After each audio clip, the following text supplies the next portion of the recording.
Chris Dyer. How you doing, brother?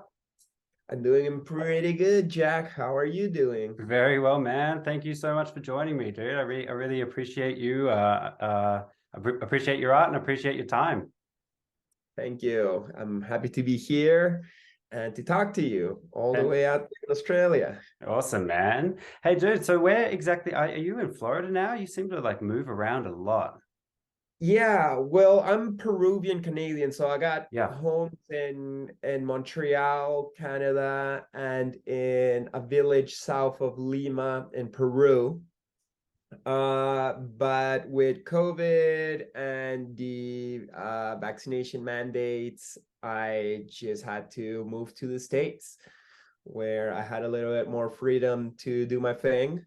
And Mm-hmm. I was in Denver for a year, but that wasn't really my vibe. And I recently moved to St. Petersburg, Florida, which is a chill part of this peninsula, and got myself a nice home in the sun, sort of in winter, but the sun shines and I'm in a t-shirt. So everything is blessed. Nice one, man. Nice one. So yeah, I mean, you just mentioned you're Peruvian. I've kind of checked out a bit of your story on your Instagram videos and things like that, and just some of the YouTube things you've done over the years. But so yeah, you're Peruvian born, and you lived in. How long did you live in Peru for?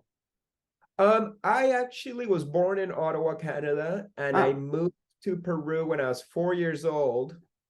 And I grew up there till I was 17 years old. And yeah, and then I went back to Canada. And now I just visit my parents like once a year, usually at the end of the year. I yeah, go there, yeah, go yeah. to the mall, do Christmas and everything. Nice one. I've never been to that part of the world, man, but it's well and truly up there on one of the just I don't know, the most looks like one of the most amazing places in the world. I mean, Machu Picchu, dude. Like, I mean, and I'm sure there's just so much more, but yeah, I mean, what's it like growing up in Peru? I suppose it's all relative, right? But Yeah, Peru's actually pretty fucked up country. Like right. when like people outside of Peru look in, they look at the nice parts, like oh, like the Andes, and of course the Mm, ruins, and maybe like the jungle and the medicine. So that's all the positive things that do exist in Peru, and Peru is very rich culturally. But politically, it's fucked up. Right now, there's like huge fights on the streets. People are dying. I myself don't even know who to root for because it's mm, like I don't know who are the goodies and the baddies. I think like it's almost like era is good and era is bad, but politics just confuse everything.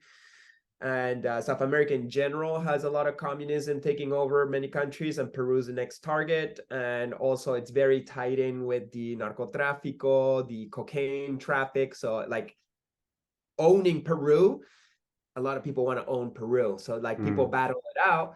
And sadly, people fall for it and they fight between each other, and then there's racism and like it, which shouldn't be there because all Peruvians are Peruvians, regardless of you know, who had sex with who and what degree of pigment is in your skin. Like if you lived in Peru, you are Peruvian and you got the vibe, and we shouldn't be fighting each other. So growing up in Peru, it was kind of difficult, because like I'm like this like white Canadian trying to like adjust to the world in general. Well, I'm really an alien from a different dimension that's adjusting to Thought planet Earth so. in general. But I started in Canada where things that were kind of like mellow, and then all of a sudden I'm in Peru at 4 years old, and the language changed and a lot of parameters changed. And throughout the 80s and 90s, it was like really like time of terrorism and fights and bombs and military and crime and poverty. So me being lighter skinned makes it that like, oh shit, that guy is a vulnerable, a target, or he's got more money. And I would get mugged a lot, which was a little bit like unnerving. But and in general, South America has got this like very like macho, like crush or be crushed kind of vibe. That's not really my vibe. So in all honesty, as much as Peru is like a beautiful country with lots of culture and tradition and medicines, it was challenging for me to grow up there, and I'm kind of like traumatized by it. And Wow. only in my 30s, going back on vacation and seeing it with new eyes, not the eyes of somebody who's supposed to be Peruvian, but somebody who's just seeing it as perhaps a foreigner. I was like, oh, I like this place. I don't have to identify myself as Peruvian or as what a Peruvian's supposed to be or look. I can just be whatever the fuck I am and enjoy the good parts. That coincided with me going to the jungle and started working with ayahuasca, and then going to Peru started to become a healing experience. It all depended on who I was hanging out with and what activities I was doing. Because when I was, a kid in the 90s, I was just like a rambunctious skater, surfer, street gang member. Oh, wow. Yeah. I was looking for trouble. So Yeah, yeah, trouble. yeah. So now I'll go once a year. I hang out with my parents. They live in the countryside. We got a little chunk of land, like a little humble acre, where I can just sit in the sun and appreciate the birds and paint and eat good and be chill. So that experience in Peru is great, but you Wow. can get everything there. It's a very potent country.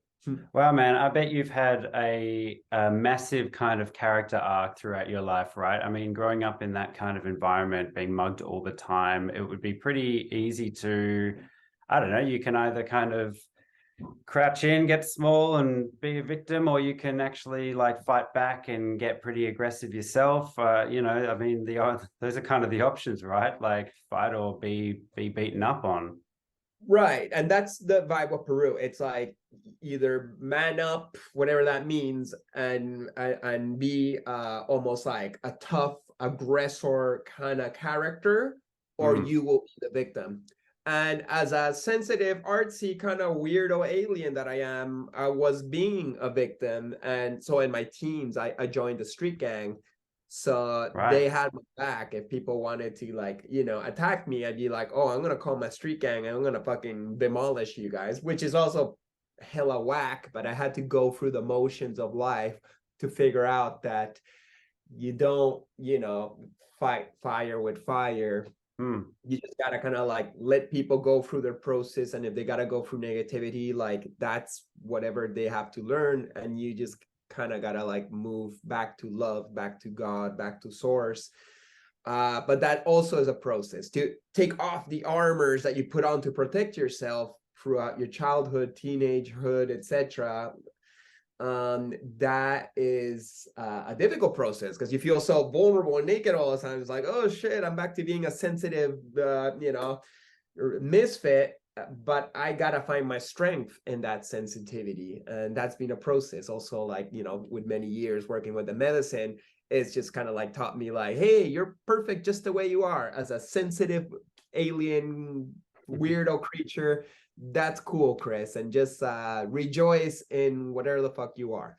Yeah, wonderful. Wow, I mean, yeah, it's just your artwork. I mean, your website is Positive Creations. Your artwork and your kind of message is just so much about positivity and color and celebration of life and stuff. And yeah, sorry to kind of dwell on this, but yeah, I am always really interested. It's really interesting to hear that stark contrast. And I guess, yeah, having to grow up a bit rough, and it actually takes a lot of work to choose positivity when those when those other roads can actually present themselves as easier at the time. But what was the extent of this street gang that you were in? Was this just kind of like young kids just kind of rolling around mugging people or just being tough, or was it actually a bit more organized and sinister than that?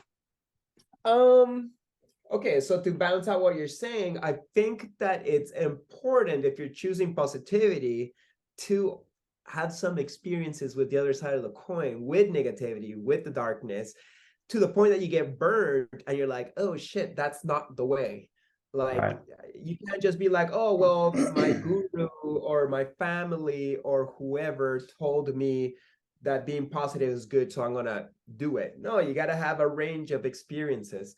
So, I did a bunch of bad things as a kid, like even without my street gang, because I'm just kind of like a ball of energy. And if it's like, not going in the right direction, it's, I'm causing some shit.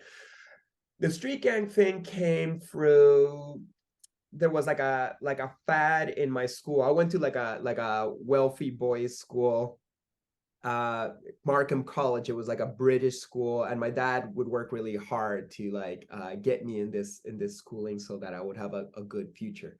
But there was a fad in 1993 to go to the soccer stadium, to the dangerous part of the soccer stadium, because it gets divided by, you know, how much you're paying. So the cheaper one has all the hood people. Right. So we would go to the hood section of the stadium, and that's where people are cheering for the soccer team, you know, like jumping and singing super loud.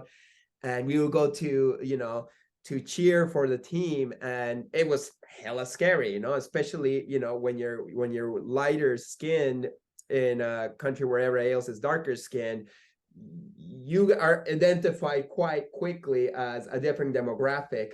And we were throwing ourselves in it to go and get into this very exciting, let's cheer for a soccer team. Eventually the fad kind of like went away, and my rich boy friends kind of like started doing other things. But I really liked that environment because it was fucking wild. It was really scary, but at the same time, it was a place where like anything could happen, you know. It was like super, like just like I could get all my negativity and aggression out. And as the months and years kept on passing in that environment, I met more characters. I joined tougher gangs. I was never part of the toughest gangs, but my gang was of the not so bad neighborhood of Lima. And because we were lighter, and because we were from the not so bad neighborhood of Lima, it's almost like we had to prove ourselves like double, that we're not a bunch of pussies. So we'd have to go out and fight. And the fights in this environment was basically at the end of the soccer match, you would find a big avenue where the fans from your enemy team and us, the fans of our team, would meet on a road head to head and battle it out by throwing rocks at each other. Oof. So it's just kind of like everybody's just throwing rocks. You go back and forth. You're trying not to get a rock to the head. The goal would to perhaps be like grab somebody from the other side and steal his gang t-shirt or his flag if he had a flag. The flags that you put in the soccer stadium to that would come out on TV. I fought a little bit and got caught some rocks in the head.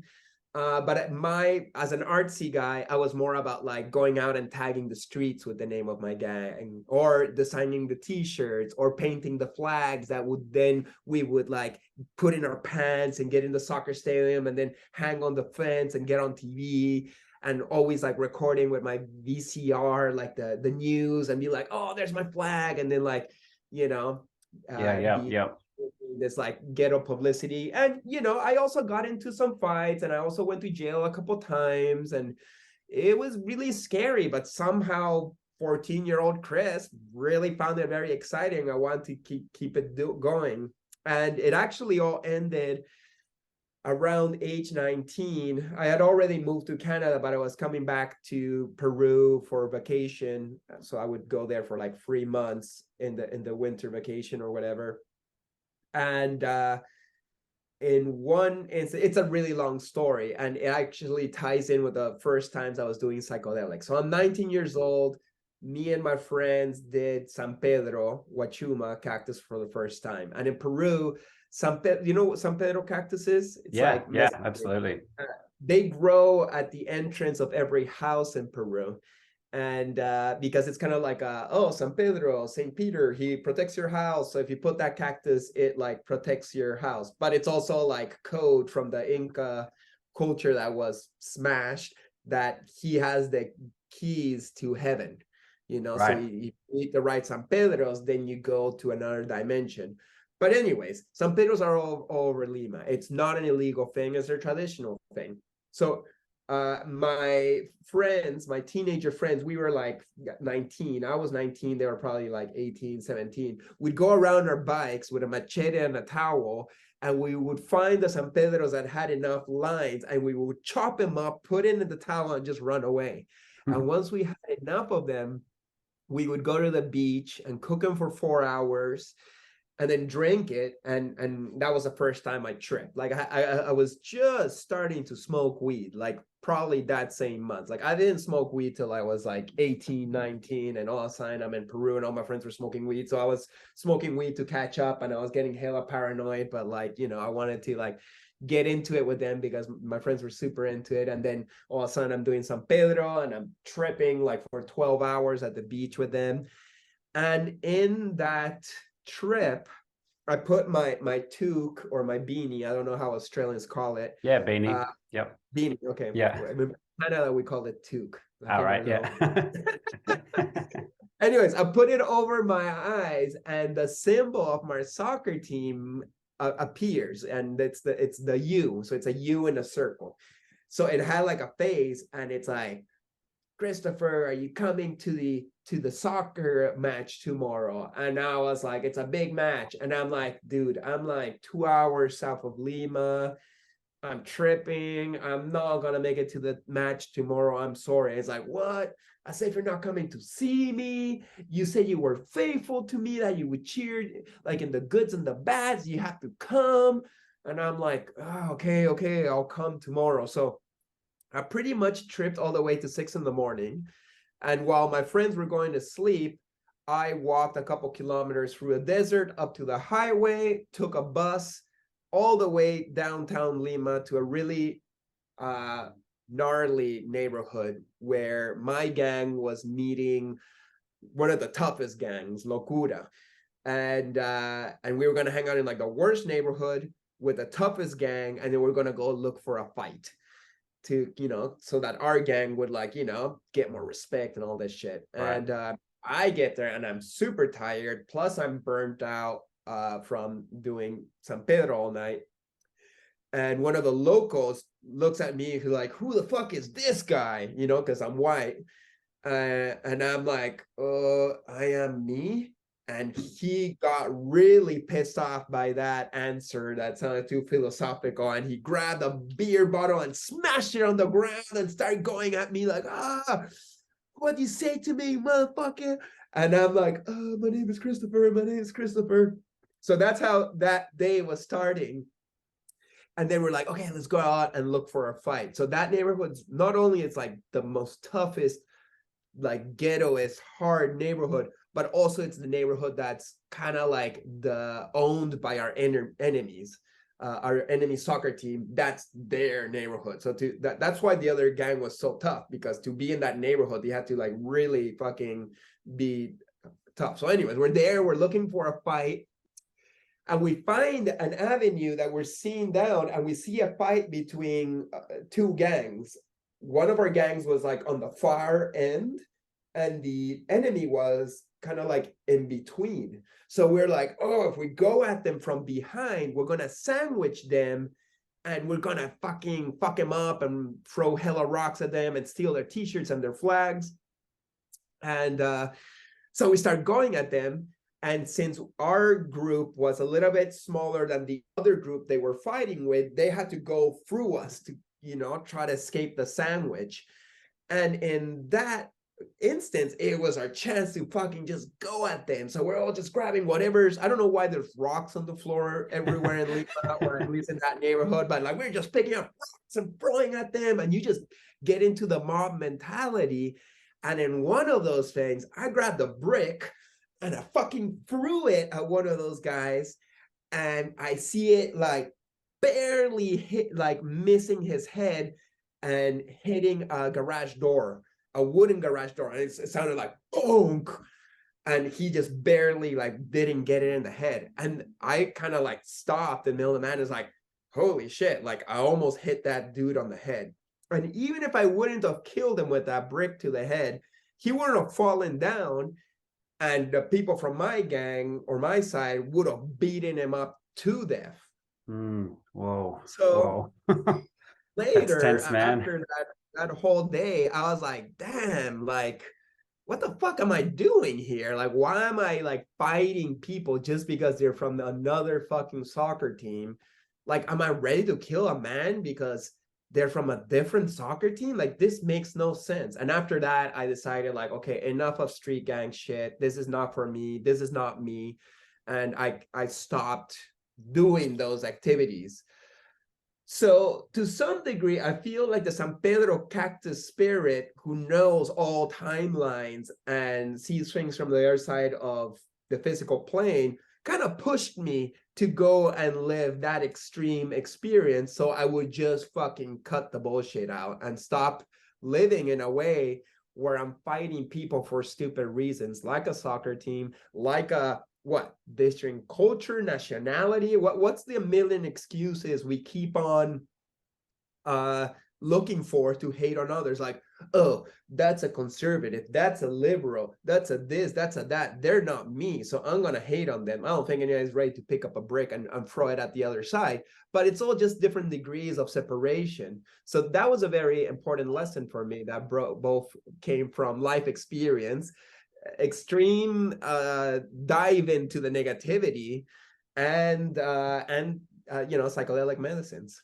So Yeah. yeah. Wow. That man, it sounds like a movie, dude. Like it's super tense too. I can't wait for Chris Dyer the film. But yeah, I mean, man, what a strange trip, right? I mean, that's kind of almost like a cryptic message pushing you into a intense pivotal moment and you wouldn't have gone if the hallucination or the trip or whatever you want to call it actually pushed you there, right? That's pretty Right. that's It, pretty it, it had to convince me to go there and do that because it was in the possibilities of things I was doing those days. And yeah, I'm happy I went. I'm happy I woke up from the dream of, oh, I'm a gang member and I get into fights. Like that's something I had chosen to define myself as. Like that's how I identified myself.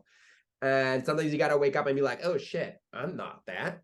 Like that's something I've chosen to perceive myself at, but I'm, in the end, what the fuck are we? We're soul experiencing a human life, and there's a bunch of boxes around us, and we gotta, work with them, but also not know that that is us. Like whatever's speaking to you right now, it's not the this is not my pure essence. Like my pure essence is, I guess, like the soul that inhabits this, thing that will last me 80 years or so.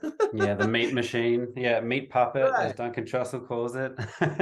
Sure. Yeah, dude. I mean, like, obviously, we had extremely different upbringings and stuff, but there's so much of that I can relate to. I went through a phase in my probably like 16 to maybe 15 to 18 or something of just choosing aggression, right? Just like trying to be tough. And I went to, similar to you, went to a private school, so privileged little privileged little white boy kind of thing. I didn't do it tough. I didn't grow up in a really rough environment, but it was that kind of, I got into loads of fights for a period of time, and breaking stuff and vandalizing stuff, and it wasn't until a very intense psychedelic experience that it was really like, this is, yeah. I mean, I phased out of it, but it wasn't until like a very intense psychedelic experience that it was just like, absolutely not. That is like, what are you doing? So yeah, man, that's I don't know, having those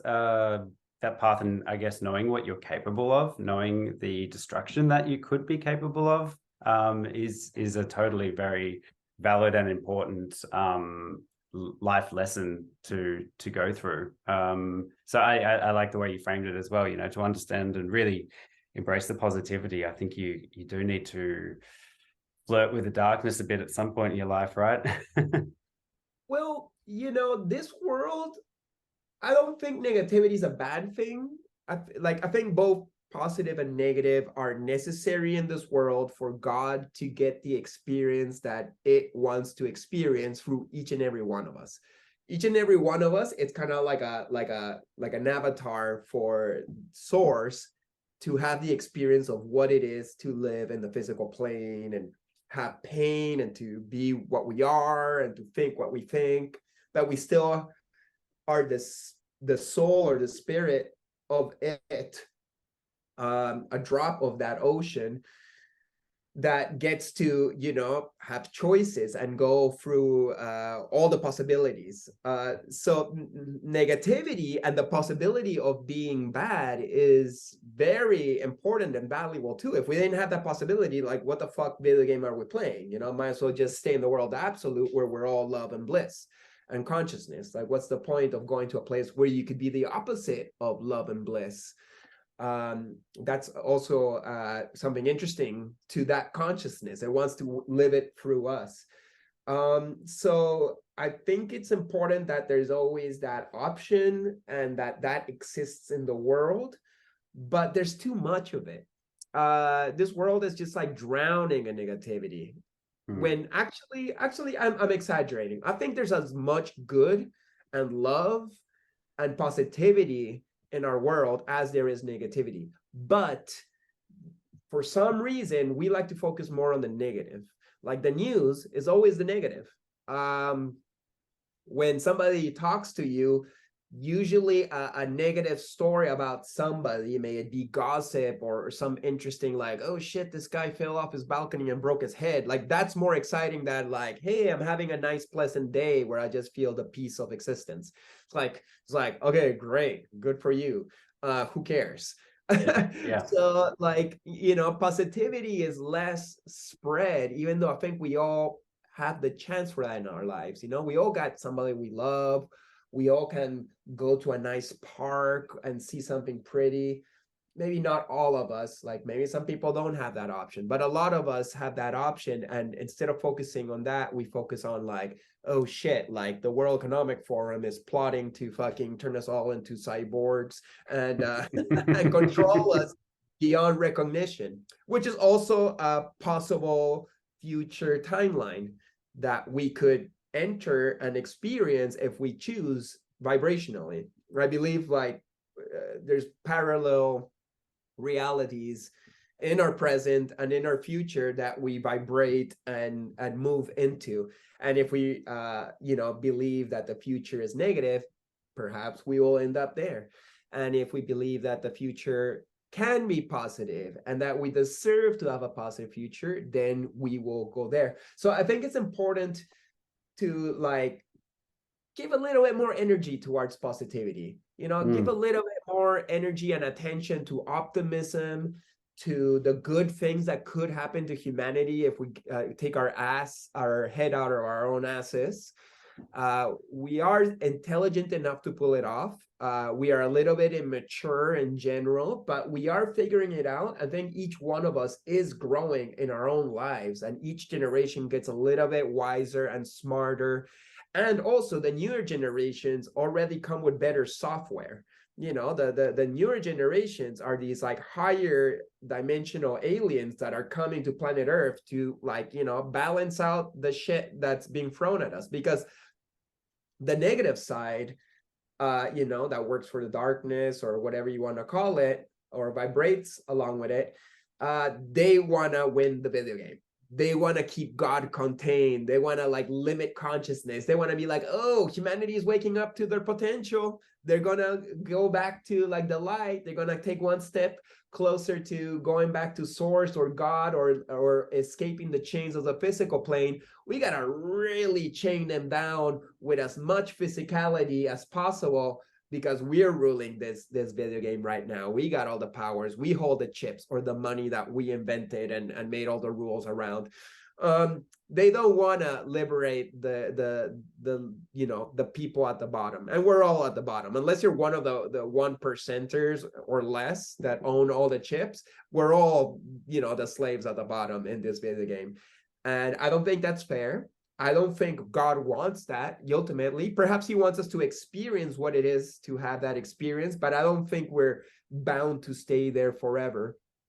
And I think it's important that each one of us does the work in our own lives to grow and to raise our vibration into something closer to love and less division and acceptance and unity, so that we can together attract the future where humanity made it, where humanity, you know, got it, and we move to where we should be going. So I Yeah. think that's like, in each one of ours paths.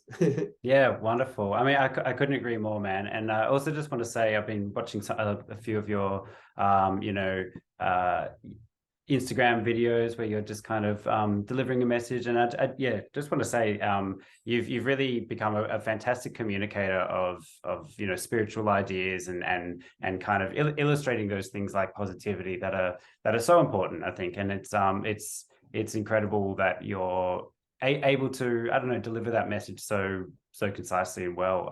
When did I'm trying my best. Yeah, man, fuck yeah, I'm here for it, dude.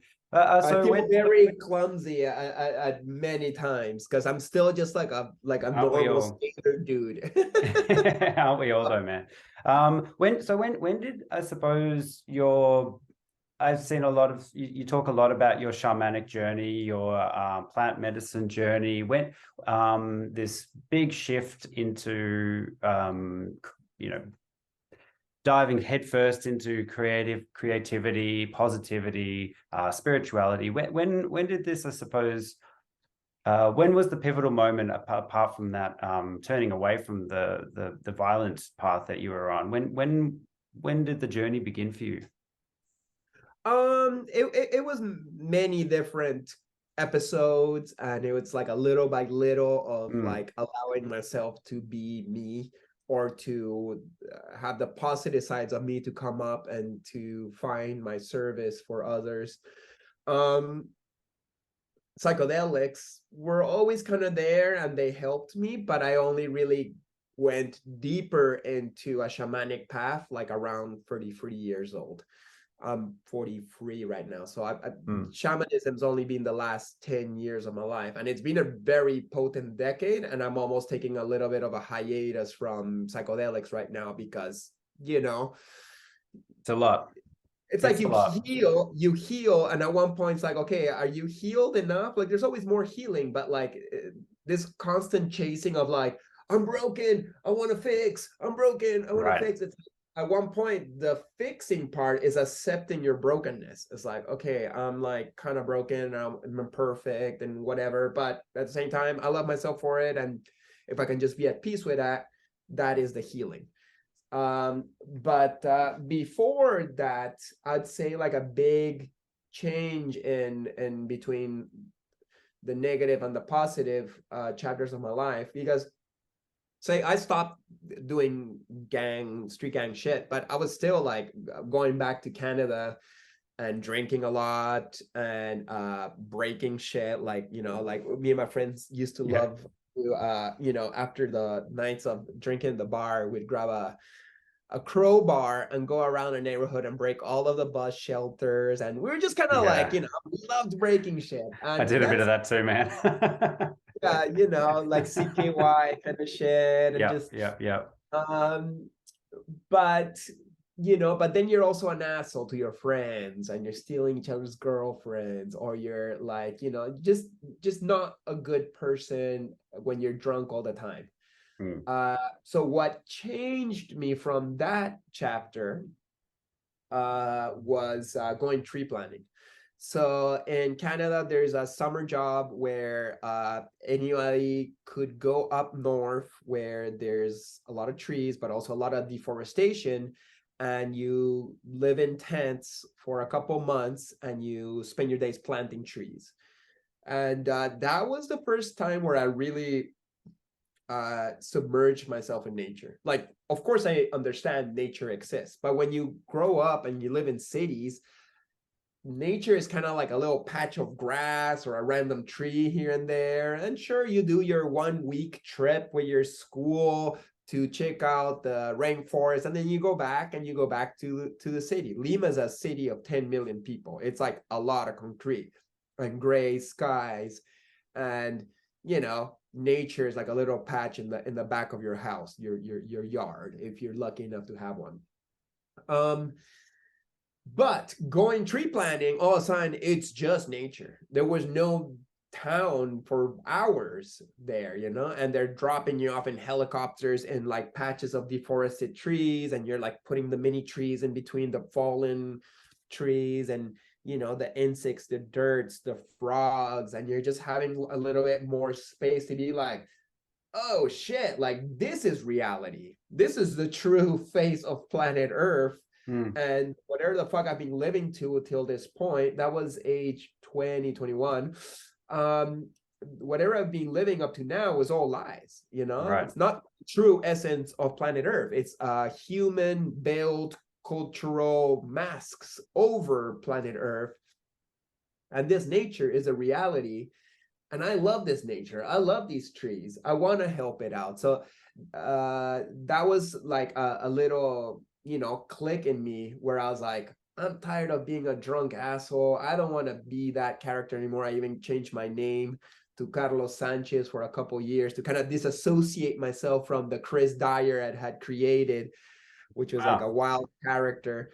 And also in tree planting, you're hanging out with a lot of hippies because like I never really hanged out with much hippies before tree planting. Once again, this is age 21. In Peru, there was no hippies, at least not in my school.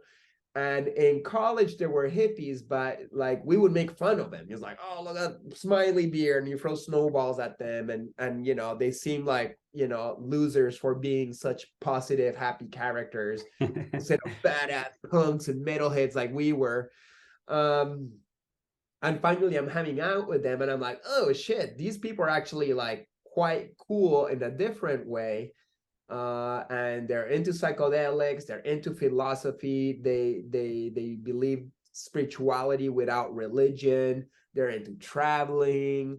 I got into it. I was like, oh, these people are cool, and they influenced me to be interested in traveling.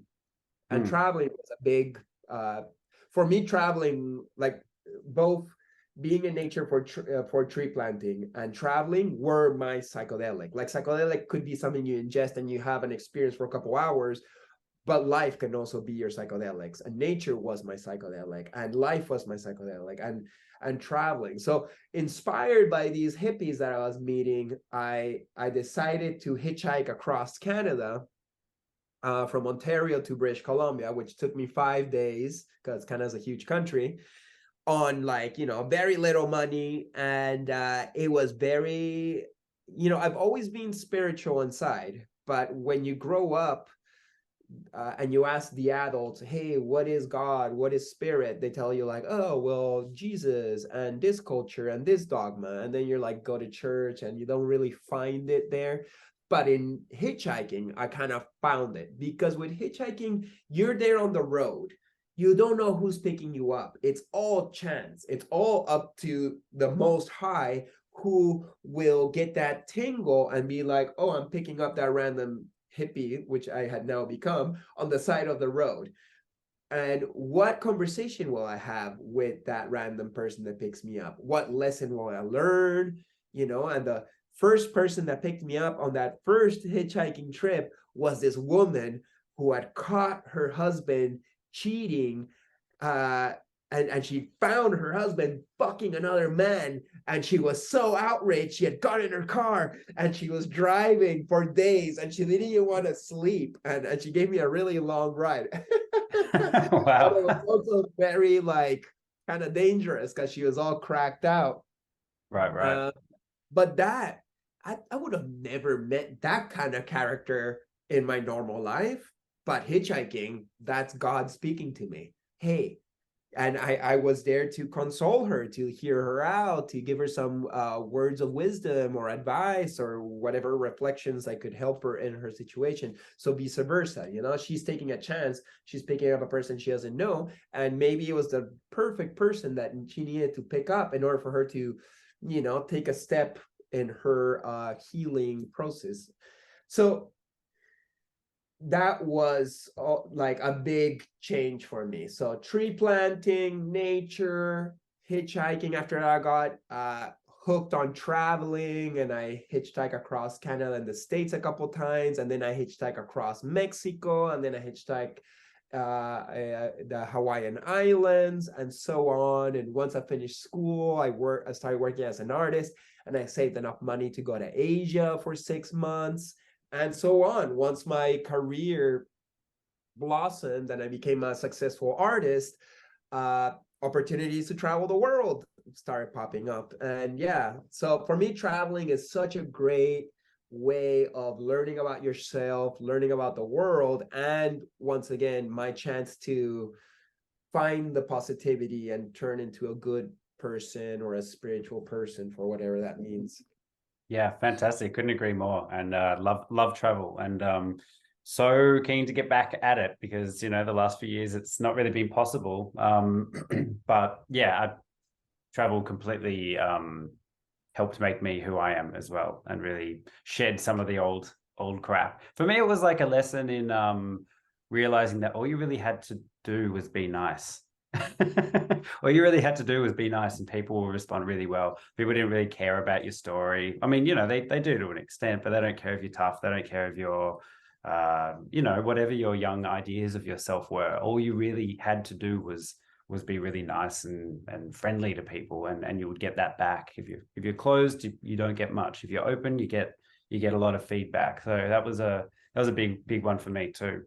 Right, because when you're traveling, people don't know you. They're taking you at Right. face value. They're, I guess, they have no prejudgments, or perhaps they got prejudgments because of your race or the way you look. They'd be like, oh, here's a tall, white, handsome man. Perhaps they're arrogant because of their physical beauty. But then they meet you, it's like, oh, they're actually quite nice. And maybe I should stop assuming that a person would act a certain way because of the way they look. And especially in the days before social media, people didn't know who you were. That's why I could change my name in 1 second with hitchhiking and tree planting, is because like back in 2001, 2002, like people, like these days you meet somebody who's like, hey, let me see your Instagram, and then they can like look into a little bit of what your normal world is or how you're presenting yourself. Back then, you tell them like, hey, my name is Carlos Sanchez and I'm a good person. It's like, okay, cool, I believe you, because I don't know you're Chris Dyer and a fucking asshole. So I like that. It's a good chance to reinvent yourself and to practice being different. If you want to try out different ways of being, if you're tired of being the same story, traveling gives you the chance. I see it the same way for ladies. So girls who perhaps live in a town and they don't want to get a bad rep, but then they go traveling and they can be the town whore if they want to experience that, because nobody knows them there, and they get a chance to explore that side of themselves. So that's healthy too. Right. I want to ask you about your work with ayahuasca. Like you said, over the last 10 years, you've been working with a lot of psychedelics. I've seen you speak a lot about them. And it seems, yeah, you've done a lot of work with the really heavy ones, or the strong, potent plant medicines or psychedelics or animal medicines. Is ayahuasca your, I suppose, preferred medicine, or the one that you've been most drawn to, or the one you work with the most? Yeah, I'd say ayahuasca is it's hard to say favorite because it's never that pleasurable. Right. Sorry.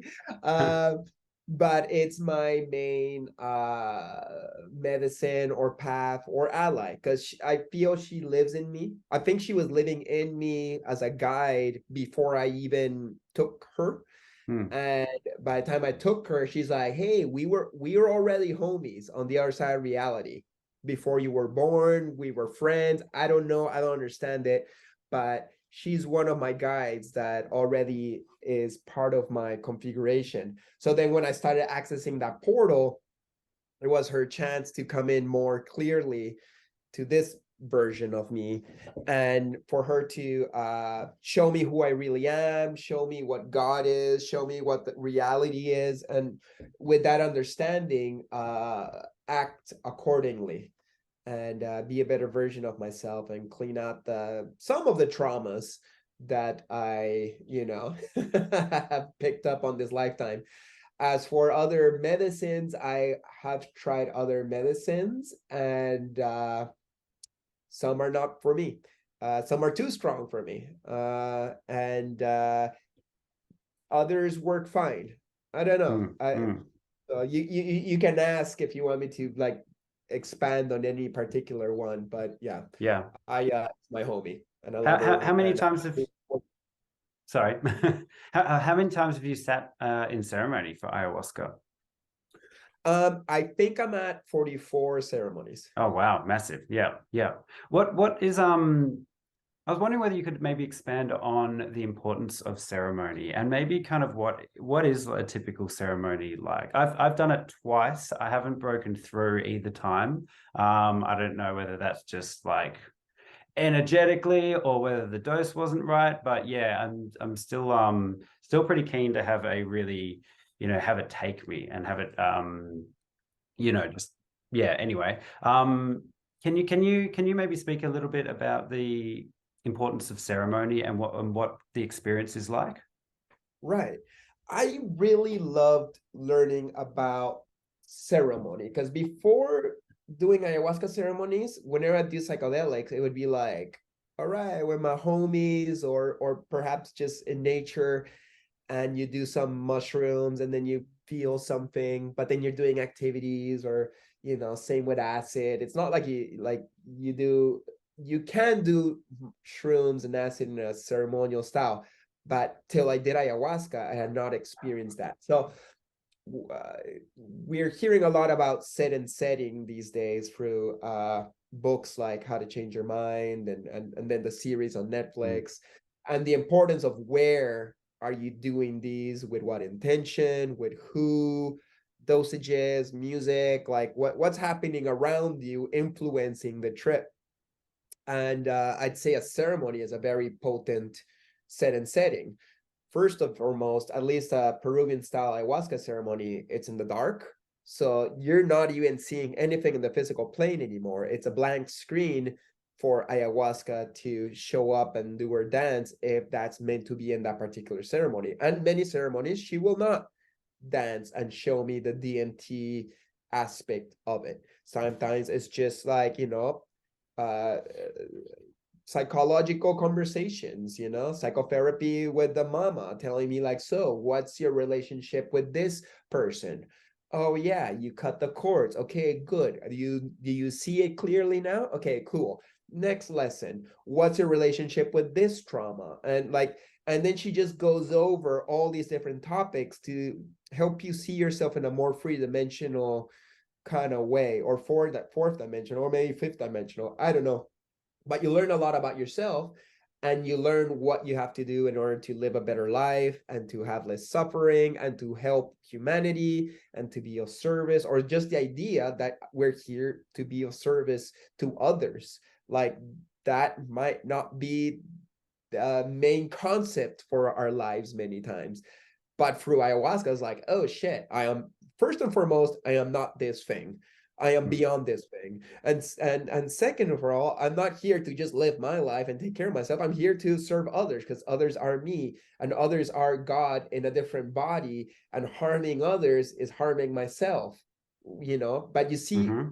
so much more clearly in that space. So back to ceremony, to be in the darkness, to have a guide that sets a lot of comfort and beautiful music that sets a mood that perhaps can get you really high up, but then calms you down if like your fucking heart's, if everybody's getting really like agitated, he's got to put some music to bring it back down.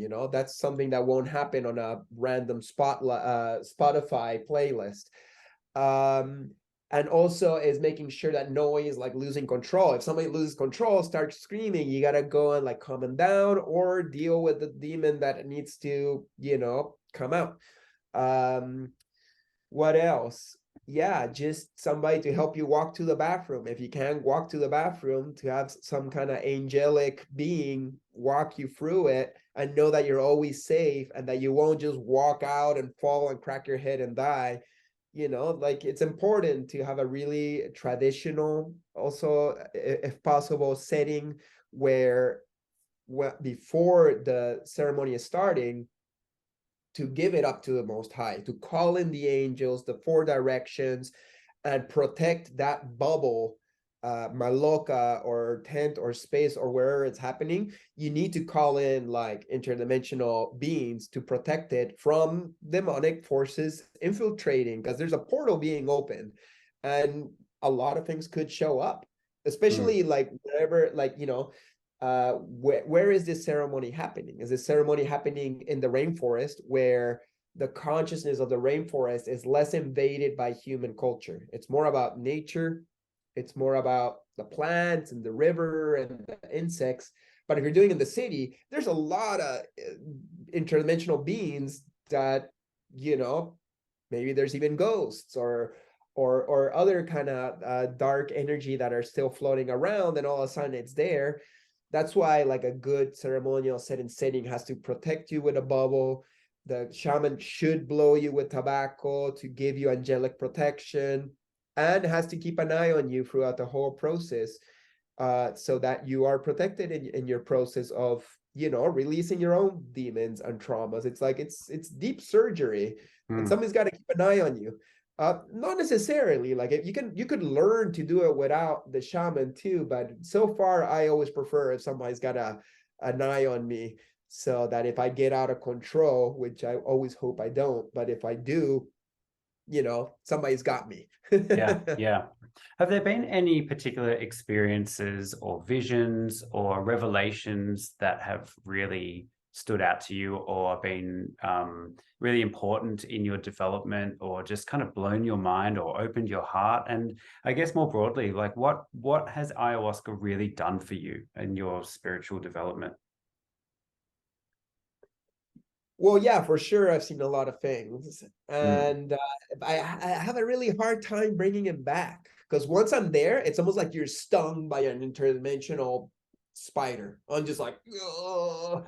And like I like the logical part of me is almost like sedated. It's like the mind, Chris, is like put to the side. Okay, like the mind that's like, ooh, I should do a painting of this because all my followers will really like it, and then it'll be popular and all that fucking bullshit. It's like, hey, you stupid asshole, chill out here. Chris is just being Saul right now, and is being shown the secrets of the universe. And then I come back and I don't even know what to do with that information, or really how to express it. And the medicine has told me, like, don't worry about doing homework during your ceremony space.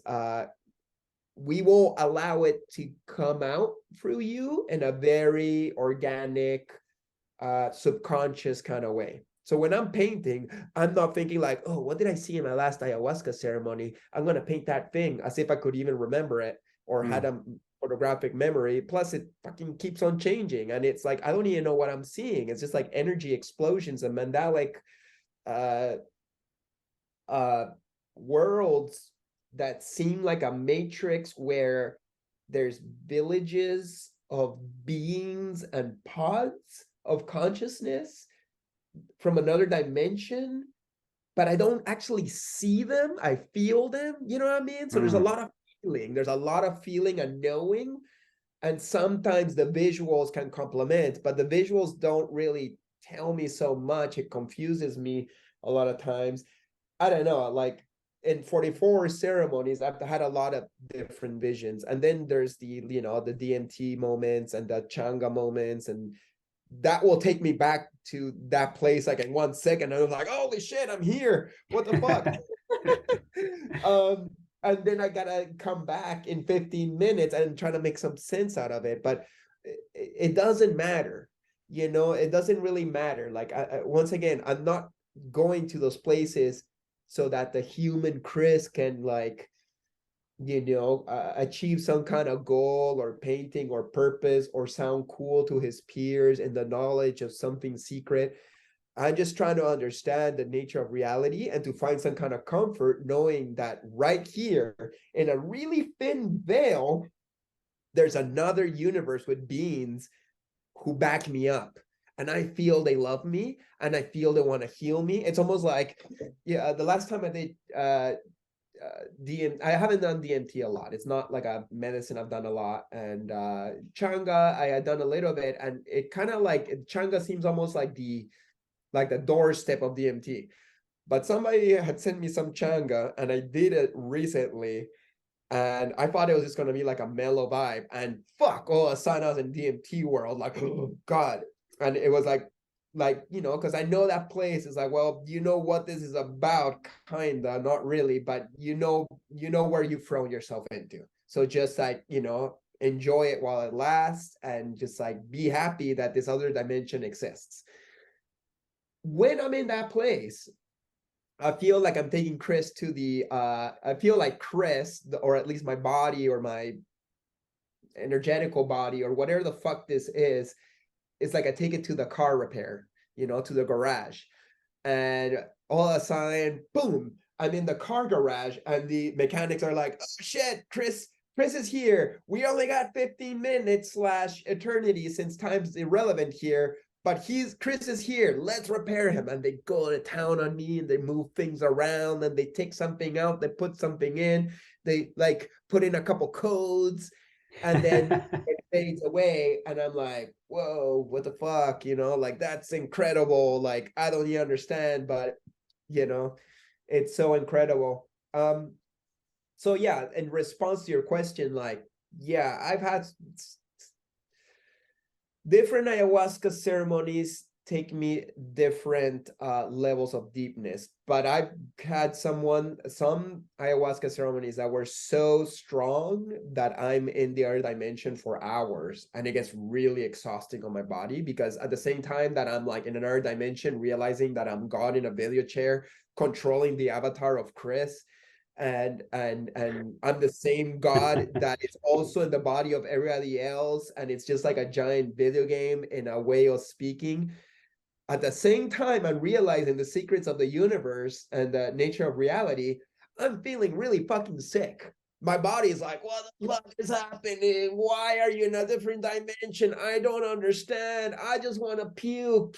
Somebody please stop this anxiety and pain and nausea. Please, somebody stop it. And you're just like, wow, like, what? I'm God? What the fuck? Like, this can't be.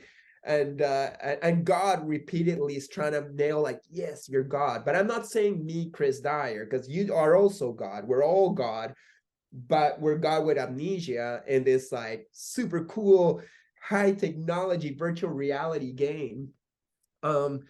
So yeah, I don't know. I could keep on going on forever about I on the mean, other side of reality. when you have these, I mean, just those little bits that you're describing, like God in the control room expressing himself through the meat body that is Chris Dyer and stuff. I mean, these are, it's hard to explain to people who haven't gone through it, but it's like these experiences. I mean, at least mine with DMT or big doses on what various other psychedelics that I've done, but they are so real. They're so intensely real. Like, it's not just a dream. I woke up from a dream. I mean, it feels more real than a dream. It's Exactly. Yeah. I mean, When you're there, you're like, oh shit, the other reality is the fake reality. This is where I'm really awake. Like, what the fuck? Like, it's like I got out of the dream, and this is the dream. It's weird, huh? what do you like? How do you kind of process that? And I suppose what's like what do you do with that information? Like, it's so intense, it's so system overload. And you know, I think there's a very good reason why we don't experience that 24/7, you know. I mean, survival being the main one. But you know, because we're physical for a reason as well. But you know, it's so magical to be able to get those glimpses, those lessons, those blessings, whatever you want to call them. But yeah, I mean, what do you do with such overwhelming information, and how does that integrate into your everyday life? What's it done for you outside of the experience? Right. I believe there's a purpose for us to not to know the true nature of reality, to know that we're God with amnesia. And even when we're told, it's so hard to believe, it's a good thing, because then we can keep on playing the video game to some degree. But knowing that it's a video game, knowing that really, like, the whole world could explode and we could all die, and the Illuminati could win, and all the bad things could happen, and it still doesn't matter because we're always in the hand of God. Like this whole reality, planet Earth, and the whole galaxy and universe, and as infinite as it looks, is just like a marble in the hand of God. And when it's done, because it won't last forever, because only eternity is eternity outside of the bubble, then we go to eternity and we see like, oh shit, that was just a not the true reality. It was a reality, and we lived it as real as we can feel it. If anything, this feels so real, it seems impossible that anything else could exist outside of the physicality of this world. But I guess once again, knowing that this is not the real reality, there's a sense of safeness to me. It's like, hey, if I die, cool. Like, I don't want to suffer while living. Like, no one likes to suffer. But then again, knowing that it's just a life is some kind of school where we learn how to become good and go back to love. Like, I think God wanted to throw himself in a video game where to win it, he had to go back to being himself. But he starts like a baby, not knowing anything, and throughout lifetimes and generations and a million experiences through a billion trillion people, eventually he realizes like, oh shit, it's me. Like, I was me all along. So I think it's kind of like a hilarious thing to be in the middle of it. And it's so big and it lasts so long, we can't even see it. But once we get out of the bubble and we're outside of time and space, and we're like, oh shit, like all of physical reality is nothing but a, you know, a virtual reality video game that we're playing as God, then it's like, oh, well, if it's just a game, let's have some fun.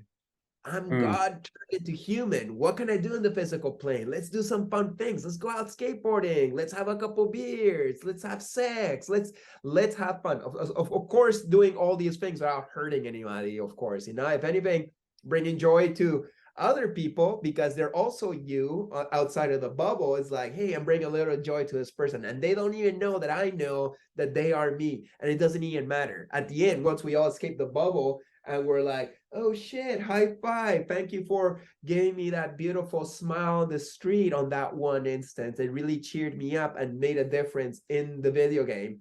And then we melt back into oneness and nothing really matters. We just kind of like live in bliss for the end of time or eternity. The thing is, like, once you go to those deep ayahuasca places where you get out of time and space, it's almost like you already experienced what happened once all of reality ended, because that's the place that you go back once all of the physical world ended. So it's almost like you're at the end of the video game where you already won the video game. So that's another thing that helps me live a better life.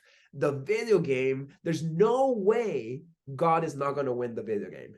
So no matter what ups and downs and bumps and drama plot twist he's given to himself to keep it spicy and interesting, you know, at the end we still win. We still go back to infinity, eternity, bliss, and consciousness. And if anything, we will miss this fucking place of suffering and struggle and turmoil.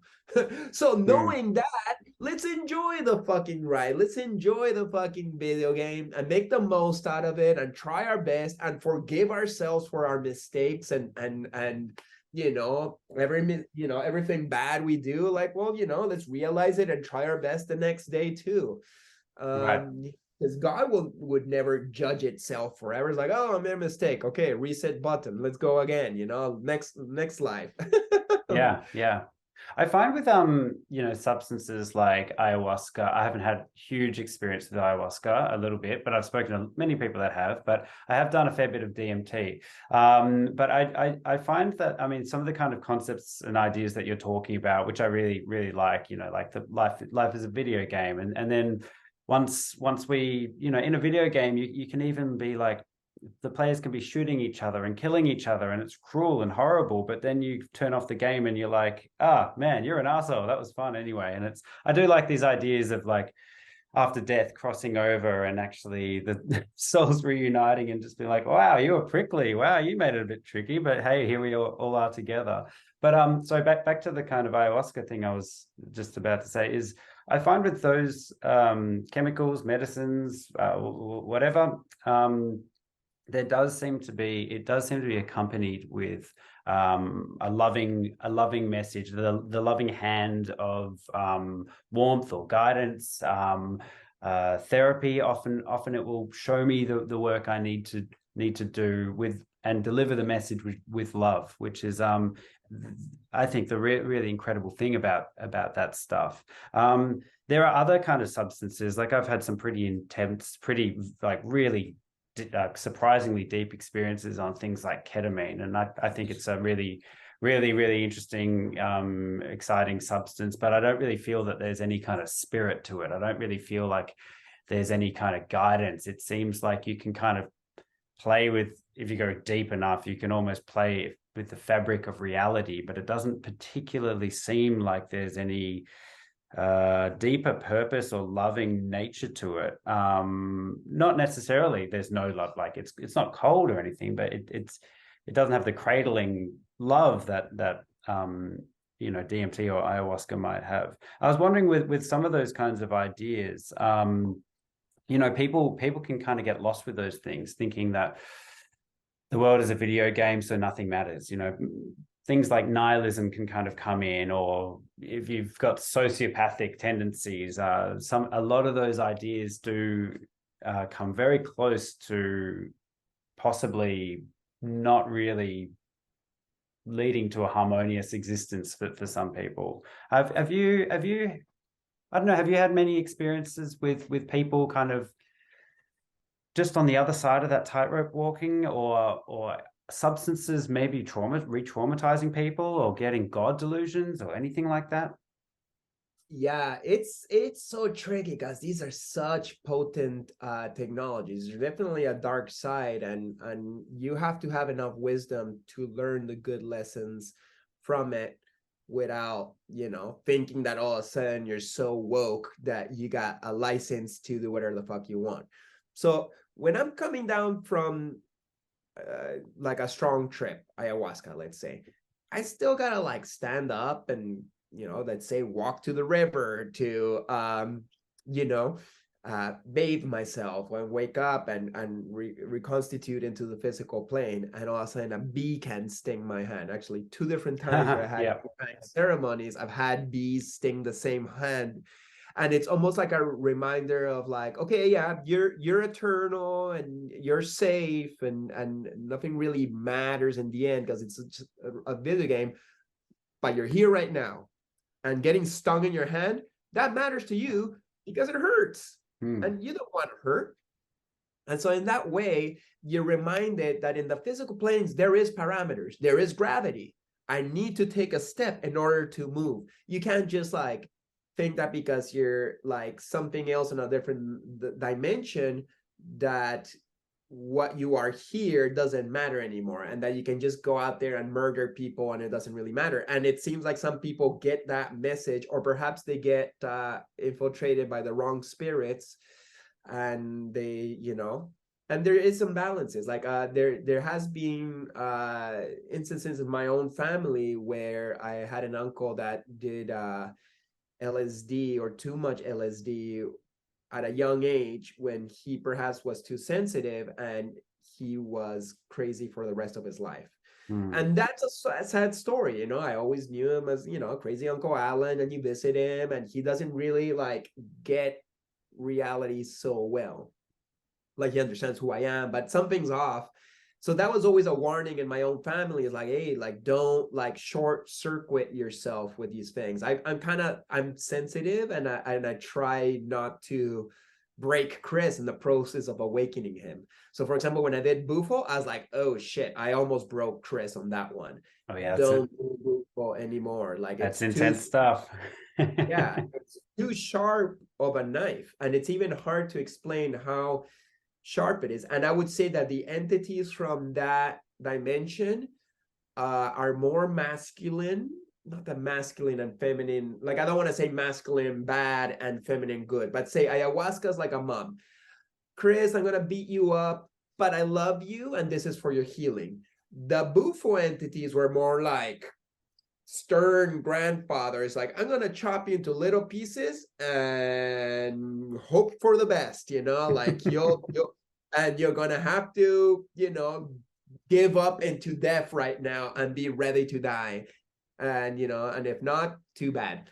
And it's like, sorry, grandfather entities from a different dimension, like I can't sleep now because I think I'm gonna die and I need sleep. I'm a sensitive being, and a human being requires rest in order to, survive. And I feel if I sleep now, that Freddy Krueger is gonna kill me, and then I'm gonna get sucked into the void of emptiness forever. And perhaps my body doesn't feel like dying. Perhaps I'm ready to die, but my body is like, no, I don't want to die. There's still a survival instinct in my body that I'm fighting, and I don't want to fight myself. So perhaps that medicine's not for me. In the end of that story, I did find peace and healing and liberation, but it required other shamanic practices to close up my DMT body that was left way too open. And I was able to sleep, and it was a really blissful week of interdimensional conversations. If you're enough before. I have, yeah. It's oh yeah. 2 weeks after I was feeling different. Right. Probably about 2 weeks after. Yeah, very strong stuff. Right. And as for ketamine, I've done it enough, like not a ton, because I don't like to do it so much in party settings, because it almost seems like, not that I haven't done it, but it's just I don't want to turn into like a another Denver party goer. Yeah. Wobbly gremlin. But it feels like, once again, in the right set and setting, intention, and amount, it seems like perhaps even if there's no spirit in ketamine, which depends on who's observing it, I'm not gonna be the one to say that there's no spirit in ketamine, but perhaps the ketamine is some kind of like void of emptiness. If life is a video game, and there's the video game player, which perhaps is God or higher interdimensional versions of ourselves, and the video game is us, the physical Chris and Jack. Perhaps ketamine is turning off the TV, emptiness, nothing's happening. And in that emptiness, while floating in the emptiness, is like, well, I'm not quite God, and I'm not quite the video game avatar. Perhaps there's something to be discovered too. It's cool that it exists. It's cool that there's so many versions of ourselves that we can experience through these very potent portals, and be like, holy shit, this is me being not me. And that's one more thing that God wants to experience through us, Yeah. Can give you a fresh new perspective on what being me is when you're not me for a bit. What do you think? So for you personally, I suppose, we've kind of talked about ideas of God. I think we kind of probably have a similar interpretation of such a concept, multiple drops in the one ocean. Source, I think, is a really nice word to kind of describe it. How deep is, I suppose, your belief, comprehension, relationship with God? And I suppose, what is the end goal? What do you hope to eventually get to through all this psychedelic work? What kind of divine crystallization of Chris Dyer are you working toward? Yeah, those are two big questions, but I guess they tie in, because I guess like if the goal of the video game is to go back to source, I guess the goal of the video game is to reach an enlightenment where your consciousness is at least closer to the consciousness of God. Perhaps there has been humans on this planet, maybe Buddha or Jesus or many yogis that we will never know about because they just stayed in a cave, blessed out. Perhaps there's been humans that have tapped into the ultimate consciousness of God. Once again, there's just God is everything, and there's so many floors on the building. Like, for example, ayahuasca takes you to one floor, but then there's the bufo floor that perhaps is like a little bit higher, and there's less to see because it's all light and oneness and nothingness but everythingness. And perhaps the true God is past anything we could sense.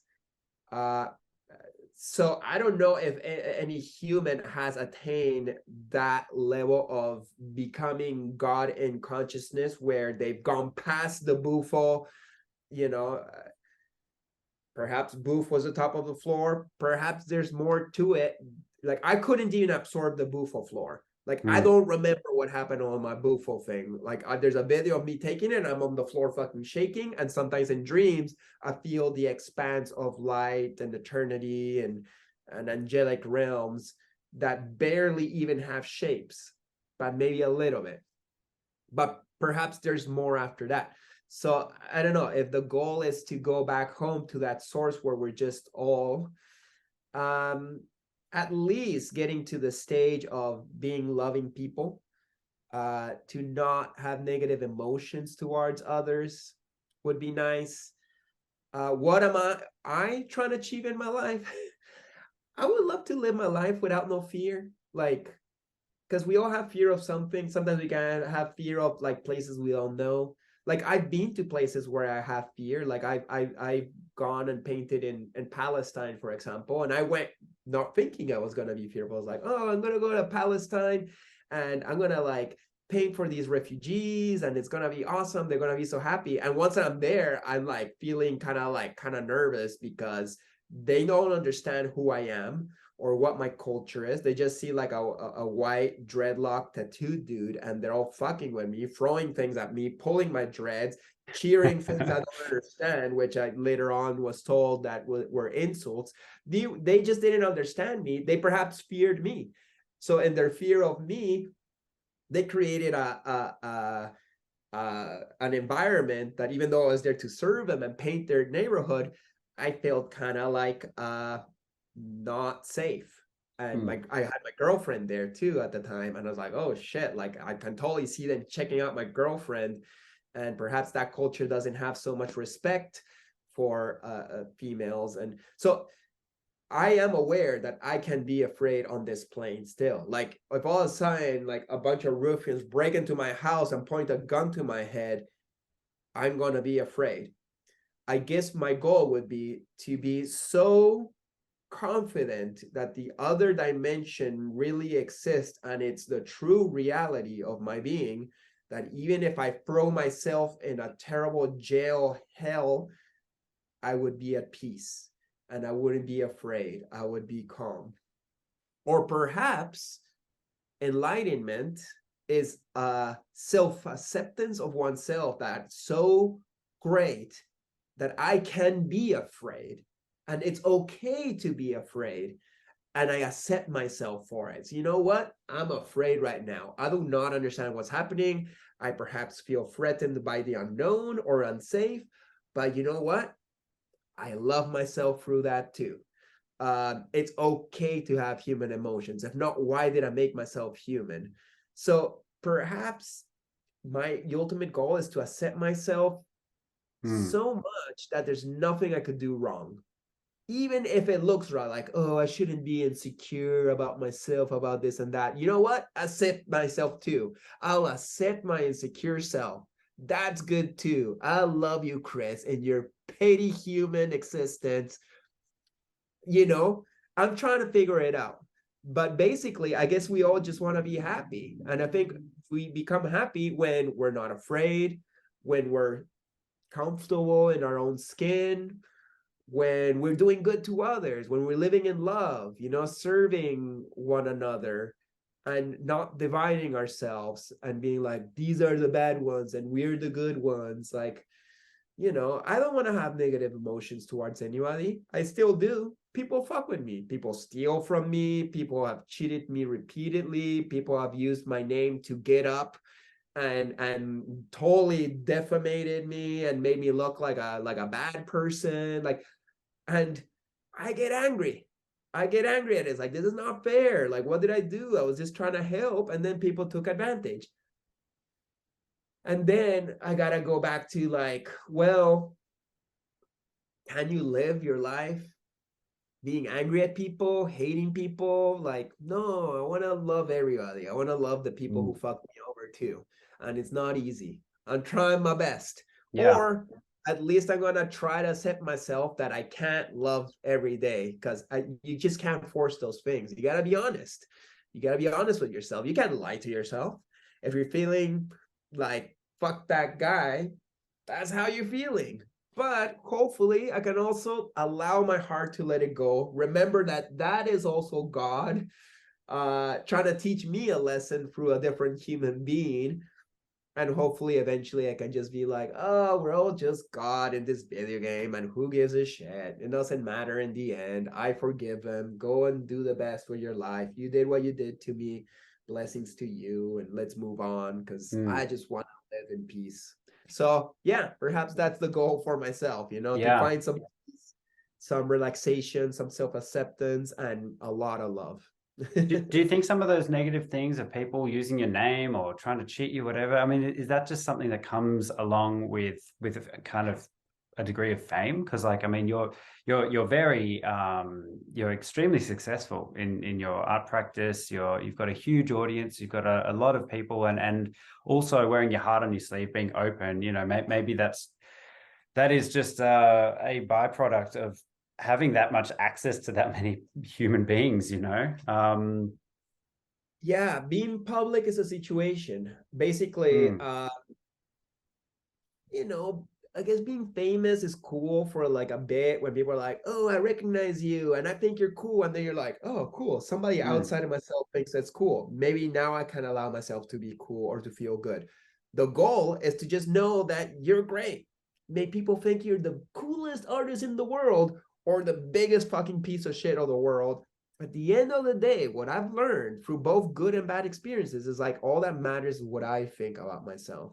And that was a hard lesson, because I had to go to hell and have a lot of people think that I'm a really bad person in order for me to really know, like, hey, Chris, you know you're a good person. You can't let the external people outside yourself define you. But that also goes for the positive. When people think like, oh, Chris Dyer is so wise and so cool, and so that, like, great, that's great that you think that about me, but that doesn't matter, because you don't really live inside me. Only I live inside me, and only I know my goods and my bads.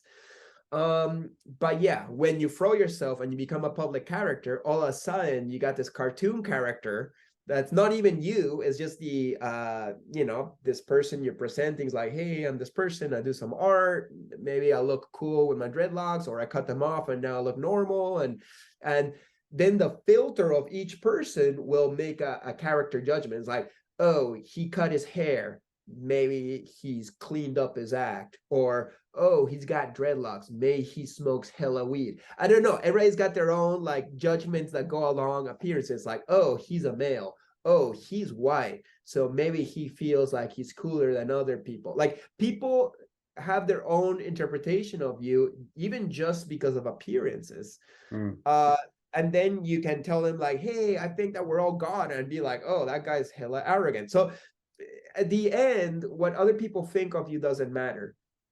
And, you know, sometimes I wish I wasn't public or I wasn't famous. Like, I just want to live a peaceful life where I'm doing my art. Unfortunately, in order to live from your art, you gotta be well known, and then people are like, oh, I know Chris Dyer's art, I want to buy his painting, I want to hire him for my museum, I want to buy his clothing, and that allows me to live my abundance, you know, live in a comfortable house, have a nice studio, afford a computer that can talk to you, etc. But then the real, when I've looked at the purpose for me to be public or famous or whatever, because I had a way out. When I got canceled a couple years ago, I felt so betrayed that I was like, fuck it. Like, I've given decades of my life to be of service to the community. And then as soon as somebody says that I'm a bad person, so many people went with it and they fucking pummeled me in the ground and they broke my heart. Why should I stand up and go back there and be of service? There's a part of me that was really bitter. I was like, fuck all these people. I'm just going to be a farmer in Peru, do my art. I'll live blessed. I'll be in the sun. I'll drink some beers and whatever. It doesn't really matter if I'm famous or not. But the real purpose that I observed was like, but you didn't come to fucking planet Earth to hide in a farm and to not be of service. You got a potent soul, you got potent medicine, you got a mission, and you can't let lies destroy you. You got to get back on your horse and go back into the battle. The reason why you're public is so you can go and help people. Like, it doesn't really matter if I'm abundant or got money or popular or not, if I'm not just doing that for self-service, so I can feel cool, so I can buy a car. That doesn't matter. What matters is that whatever I do helps people. Be like, hey, Chris Dyer, got his heart broken this month, but then the next month he felt better, and then the next month he found a new girl, and that means that when I get my heart broken, perhaps I could be like him, or he worked hard to create an art career of self-expression and being a dork. Maybe I can do that too. So whatever the fuck I'm doing, I hope that people can use it. May it be my art as a mirror for themselves, or my words and reflections that I share whenever I can be coherent enough to do that, or conversations like we're having right now. I hope that whatever Chris Dyer, the public famous artist, can do is help people. Then this matters. Then my life has purpose. Then me putting myself once again in the public eye and making myself vulnerable to attacks, of defamation or people stealing from me, or etc. The things that you got to go through when you have power. When you got power, people want that power, and they will take it sometimes in a nice way, sometimes they'll take it in a bad way, and I accept it. And perhaps I'll be attacked more in my life, but from being attacked and getting back up, I know that I will live, and that I'll still be here to serve those who are, resonant with my brand of medicine. Yeah. And it's not for everyone either. Yeah. Dude, you've copped rocks to the head, man. You can it's just another rock. It's just another rock to a different kind of head. Everything's a lesson, Totally. Chris, I mean, I could talk with you. There's so much more I'd love to talk with you about, but I'll let you go. We didn't even really get into your art at all, but I would love to just kind of finish on just one kind of thing with your art. There's the art making side. You put your heart and soul into the kind of art you make, but you've built a bit of an empire with your work. You've diversified across multi-mediums, murals, skateboard decks, NFTs, merchandise, all sorts of stuff, and you've really built a huge company, I suppose, a really successful business out of your art. I was wondering, just kind of on success, whether you have any kind of words of wisdom to artists out there on maybe just kind of how to take the reins of their own creative practice, get a bit more entrepreneurial, and have the balls to kind of be successful. Yeah. I'd say with more money and more success comes more responsibility. It's more money, more problems. And it's good to be successful. It's the nature of a human being to want to always strive and keep on growing and do more. I'd say to the young artists, don't compare yourself to me or to anybody and be like, oh, only when I get to that stage, I'll be happy. Because, what if you don't get to that stage? Will you never be happy? Can you be happy right now in whatever stage you are at? I'd say each little step in my career, because my career didn't happen in a day. It's not like all of a sudden, like, boom, I was Chris Dyer and everybody loved me. I took like years being an unknown artist that was like doing graphics in Montreal, Quebec, Canada, trying to like get the attention of California. And still, I wouldn't say I'm well known in the world of skate art or the world of muralism. Visionary art all of a sudden took off. But when I started doing visionary art, I did not know I was doing visionary art. I was far away from the people who were like promoting it. Once again, West Coast, United States, California, Seattle, that's where visionary art was at, and the festivals. And I'm in Eastern Canada, far away. And I didn't have no money to get out to California and be like, hey guys, I'm here too. Please, somebody give me some attention. But once again, visionary art wasn't even popular back then. So it's like, who am I trying to impress? Like, there was not a lot of us seen. There was no webpage, there was no brands, festivals barely had it. You were just doing it because that's who you were. It's like, I need to express this spiritual journey I'm going through, and I don't think it's the popular thing, but this is who I am. So if anything, I'd say, like, be you, do your thing, visionary or whatever the fuck is your thing. Just do your thing, find yourself, and expand. And when it comes to business, yeah, you can manifest anything with hard work and a good product and good people around you and getting out there and meeting the right scenes or public. And these days with social media, it seems like a lot easier, slash perhaps there's so much that you got a lot more competition too. You can achieve your goals. Enjoy every single step to the bigger goals you got. And know that the bigger you get, the more fucking homework you'll get. And you'll end up on a fucking office chair all day long like me and never painting. I paint so little now. Like, Right. back when I was a nobody artist, I would paint like all day because I had fucking nothing else to do. There was no emails to answer because no one is writing me. Now people write me DMs and emails all day. It's driving me crazy. Yeah. And it's cool to be like, like everybody wants to work with me, but it's a lot of fucking homework to decide, like, okay, I'll go here, I go there, I gotta figure it out. There's a lot of office homework to running businesses, because I got Posse Creations, the clothing brand, and I got my art and my workshops, and then there's just like live painting, and then there's the Galactic Gang NFT project, which is a whole thing in itself. Then I got my podcast show, Chris Dyer's Creative Friends. So there's like a lot of branches to my tree, and I love them all. They're all very creative and fun, but it leaves me like very little time for me to do a painting that takes me a whole year, Right. And Right. I'm working towards that. I'm trying to I'm in the illusion that I will get so successful that then I can say no to everything and just, afford a studio. Like, I got a studio in the back, but I got to build it up. It's going to cost me several tens of thousands of dollars to build it up, but it's my goal. And once I got my perfect studio, I can do a giant canvas that takes me a whole year to paint, and just work on that. And hopefully I can also have so much money that I don't have to go out there and do so many jobs. So I'm getting to that point, but there's a lot of foundation block pieces I have to put there so that the machine can keep on running on automatic without me like being there at every turn. Right. I'm figuring it out though, and it's been decades that I've been trying to figure it out, but I think I'll get there, and I'll be back at doing canvas work. And till then, murals is a lot quicker to put out, and I can do big, beautiful things that actually make me more money. Yeah.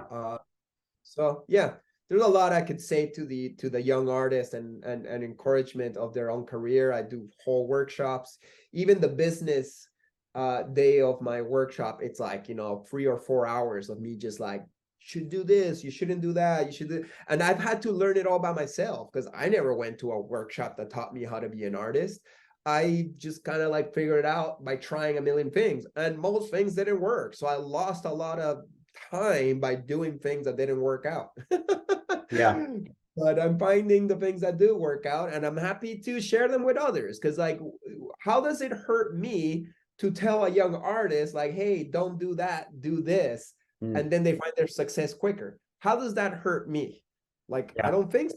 I think if, if more people are doing art and they're happy and that's a vibration and we all help each other be happy, that's a happier world.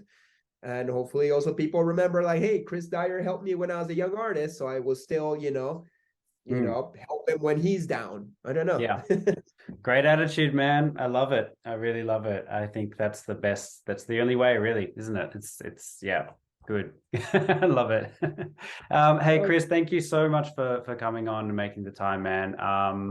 Yeah, it's your work is incredible. You're incredibly inspiring. And above all else, your message is just wonderful. Really, really great philosophy and way to live your life. And yeah, it's contagious. It's good. I feel good. I feel wonderful.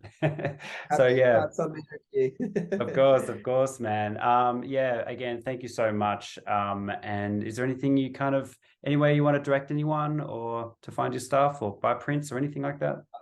Yeah, sure. If you want to find me, I try all the social medias. I hate TikTok, but sometimes I throw shit there. But mostly you can find me on Instagram at Chris_Dyer.